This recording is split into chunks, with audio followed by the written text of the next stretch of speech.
Hello, my name is Virginia Selleck, and I will be reviewing some materials today to help practitioners and managers learn about the kinds of interventions related to employment and education supported by the Medicaid Rehabilitation Option.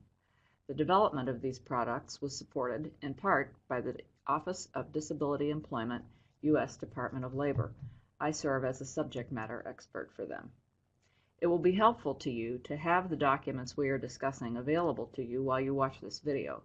You can find the links to them on your screen to the left of the PowerPoint slides. You can pause the video while you access them or return to them later. We will review 3 policy documents prepared by the Division of Behavioral Health, Missouri Department of Mental Health. All these guidance documents were approved by the Missouri Medicaid Agency. Employment and education are key parts of recovery. After watching this video, we hope you will be more confident delivering services in these domains. Before we turn to the documents, we want to acknowledge the important role that Missouri vocational rehabilitation plays in guiding and supporting many of the people we serve in getting employment and education. Braided funding and careful collaboration between mental health and voc rehab can cover a number of services needed to support people who qualify for both Medicaid and voc rehab. However, as we are expanding our employment efforts, we realize that employment should not be considered a boutique service limited to a small subset of persons served. The resources of the voc rehab agency cannot fully support the need, so it is crucial that the mental health agency assure that providers understand how to appropriately use the elements of the Medicaid rehab option to support these services. These documents were necessary because while it is well known that employment and education and training are key to building resilience and supporting recovery, historically, providers have feared audit exceptions when providing this help. More general policy guidance has not been sufficient to help the field gain clarity about what is and is not permitted. Thus, these documents contain vignettes of individuals describing particular services, and we hope this will be more helpful. The 3 documents we are discussing are listed on the slide in order of their release. They are appropriate use of community support and targeted case management in workplace environments, appropriate use of community support in workplace environments and substance use programs, and appropriate use of community support for transition age youth in school, training, and workplace environments. Let's go through them one by one. The first document concerns community support and case management and is focused on adults with mental health issues. You will note that this one starts with the importance of a good treatment plan and introduces the concept of the golden thread, connecting assessment, treatment planning, and interventions, all in collaboration with the person served. The golden thread is important to documentation of medically necessary services. Let's look at example 1.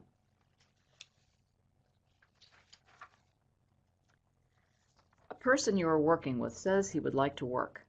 He reports having the desire to work, but struggles with feeling depressed, isolated, is uncomfortable in crowds, lacks motivation to get out of bed, sleeps much of the day, and is unfamiliar with employment options.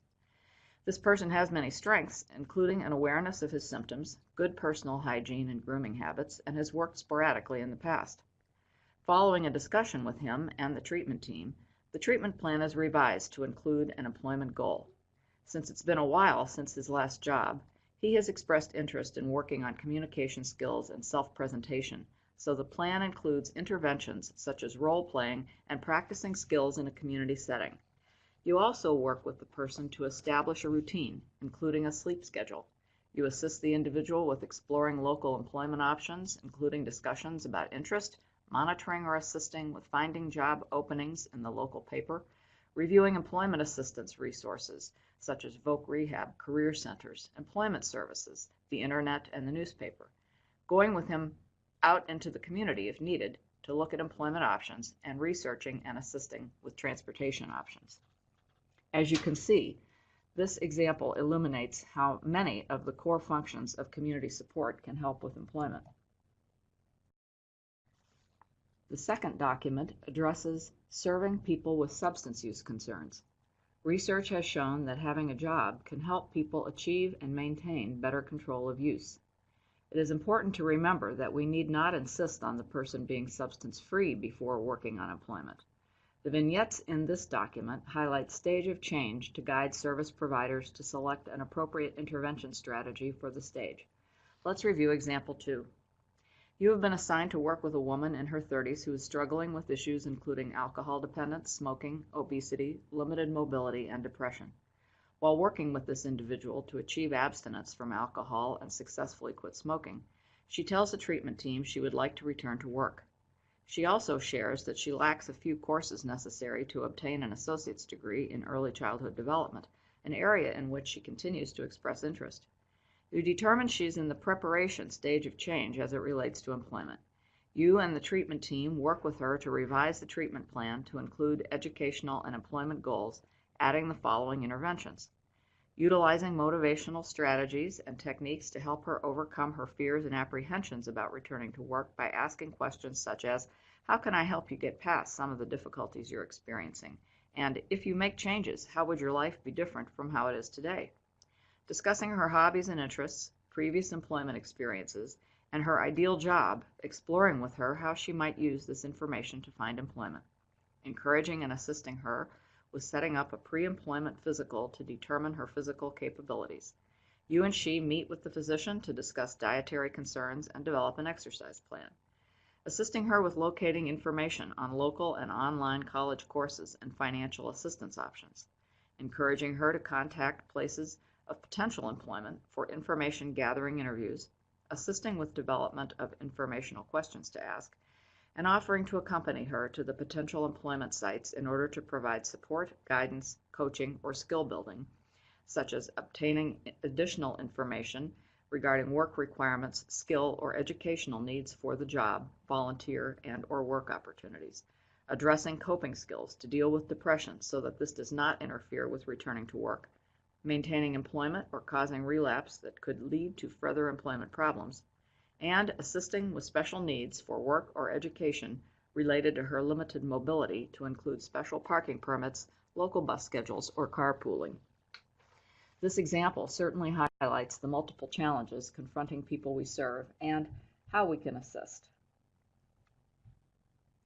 The third and most recent document is geared toward transition age youth. It is well known that people who get on Social Security rarely leave the rolls. While the safety net program is often essential for a time, it is disheartening to think of young people who are just emerging into adulthood succumbing to a life of poverty and inactivity. It is important to start discussing plans for school, training, and work early. It is far easier to support these positive thoughts than to change negative ones later. Let's look at example 3 of this document. Richard is 18 years old and living in a homeless shelter and sometimes the street. He has experienced psychotic symptoms, hearing abusive voices, and they are sometimes exacerbated when he smokes pot or methamphetamine, though he rarely uses meth. But he says they are relieved if he drinks enough beer.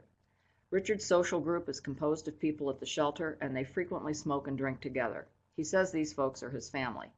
He's been able to get occasional day labor with a landscaping crew, which has gone pretty well, but the season is slowing down and he would like steadier work so he can get out of the shelter before winter. You tell Richard you can help him get steady work, and you ask him how he thinks his substance use might affect this. He asks you what you mean, and you tell him that some jobs have drug tests, and if he tests positive, he would not get the job.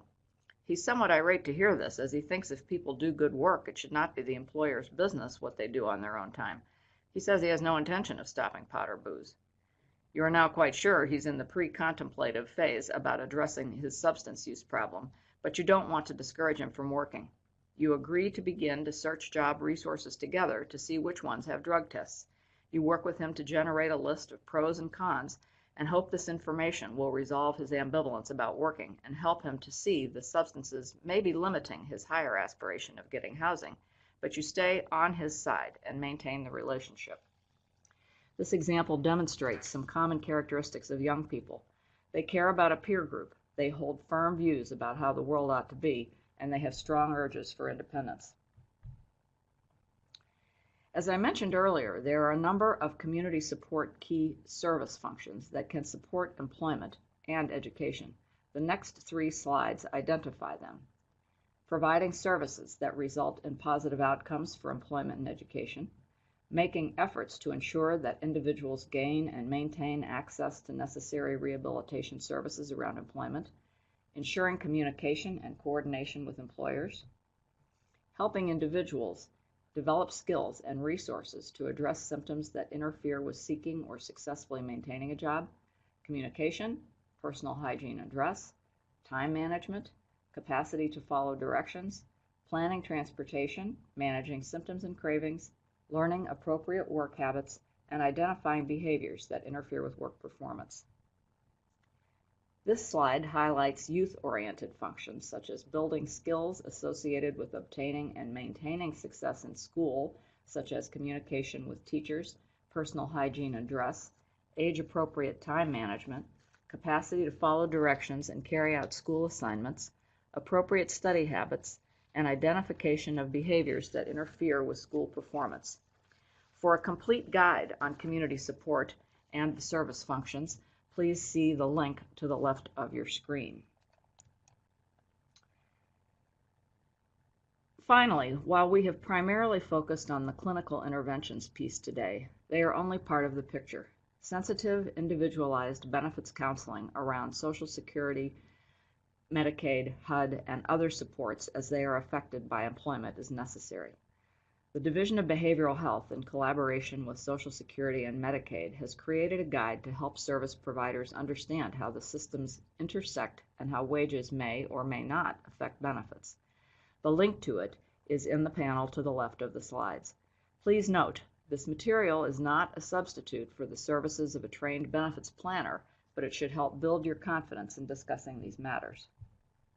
Another aid is the web-based calculator, Missouri Benefits D101, otherwise known as DB101. This tool is for people aged 18 to 64 and allows people to anonymously enter information about their situation and load different earnings amounts to see what the effect will be on benefits. Once again, anyone can go to this site and it is confidential. Also, once again, it is not a substitute for a benefits planner, but it can provide food for thought and conversations as people contemplate earning money. We hope this information will reassure you and inspire you to help the people you serve consider the health and wellness benefits of school and work. Your encouragement and support are critical. For further information, please contact the people on the last slide, and thank you for all you do.